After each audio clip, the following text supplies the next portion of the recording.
జరుగుతూ ఉంది. ఆ క్రమంలో గదిరి నియోజకవర్గం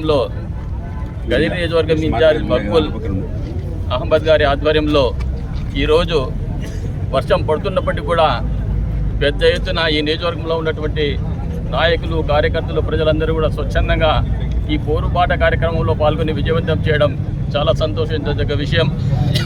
ఈ సందర్భంగా అందరినీ అభినందిస్తూ మనం గతం నుండి పరిశీలిస్తున్నాం. గతంలో ఏ విధంగా చంద్రబాబు నాయుడు గారు 2014 సంవత్సరంలో అమలుకు ఆచరణకు సాధ్యం కానటువంటి హామీలు ఇచ్చి ఏ విధంగా గద్దెకెక్కి ఆ తర్వాత హామీలన్నీ దొంగలో తొక్కారో, ప్రజలను మోసం చేశారో, అదేవిధంగా ఈసారి కూడా కళ్ళార్పకుండా మనస్సాక్షిని చంపుకొని చంద్రబాబు నాయుడు గారు ప్రజలకు మళ్ళా మోసపూరితమైనటువంటి అమలుకు సాధ్యం కానటువంటి వాగ్దానాలు చేసి ఇంకొకసారి రాష్ట్ర ప్రజలను ఘోరంగా మోసగించడం జరిగింది. మోసపోవడం పరిపాటి అవుతూ ఉంది ప్రజలకు, ఆంధ్ర రాష్ట్రంలోని ప్రజలకు. మనం ఒకసారి గమనిస్తే ప్రజలు ఆశతో ఉంటారు.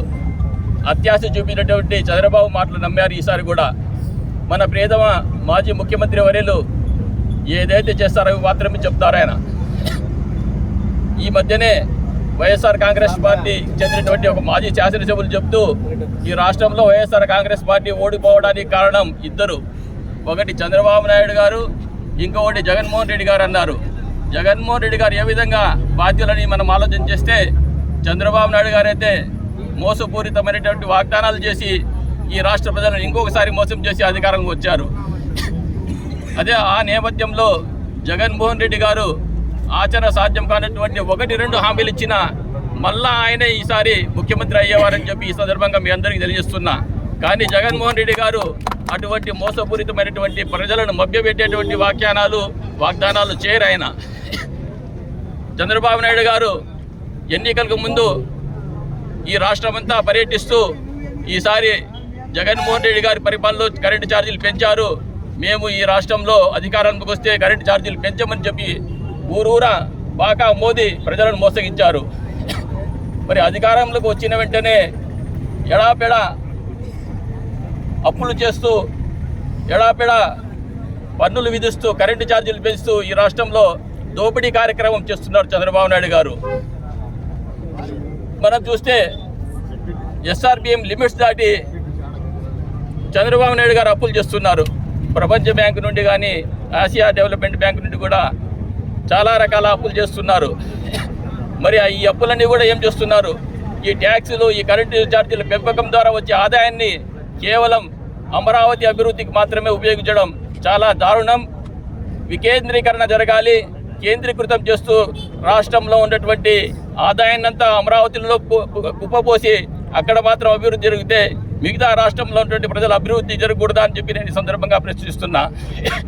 ఈ క్రమంలో దోపిడీ కార్యక్రమం కొనసాగిస్తూ చంద్రబాబు నాయుడు గారు ఈ 3-4 నెలల కాలంలోనే కరెంటు ఛార్జీలను విపరీతంగా పెంచారు.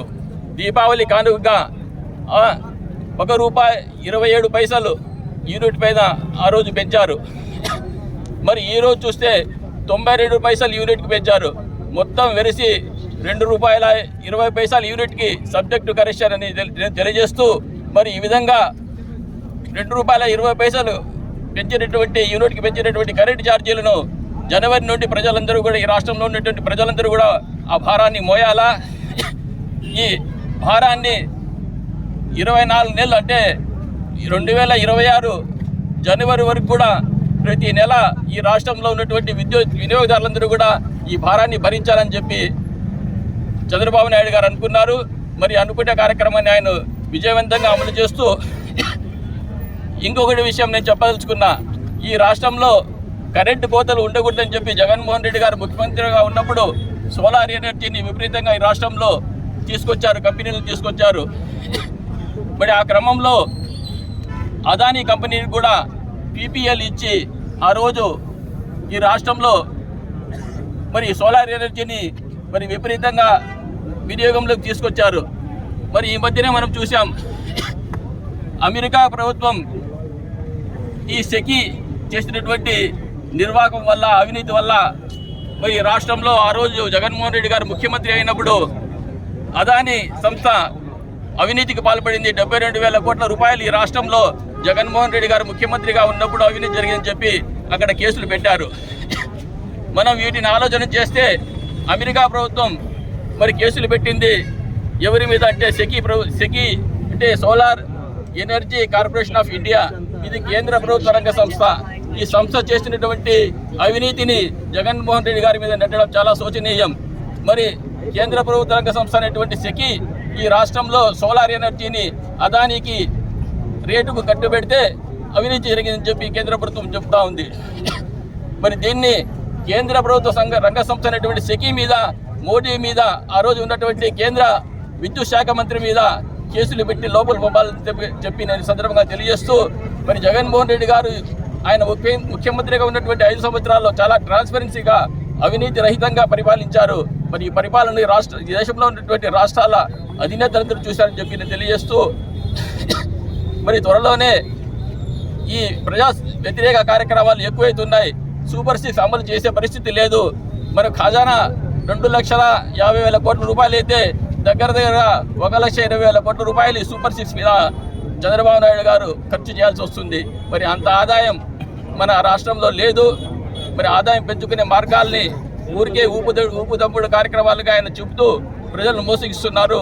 ఈ మోసాన్ని అందరూ కూడా ఎండగట్టి మరలా జగన్మోహన్ రెడ్డి గారిని ముఖ్యమంత్రి చేసుకోవాల్సిందిగా నేను ఈ సందర్భంగా అందరినీ కోరుకుంటూ సెలవు తీసుకుంటున్నాను.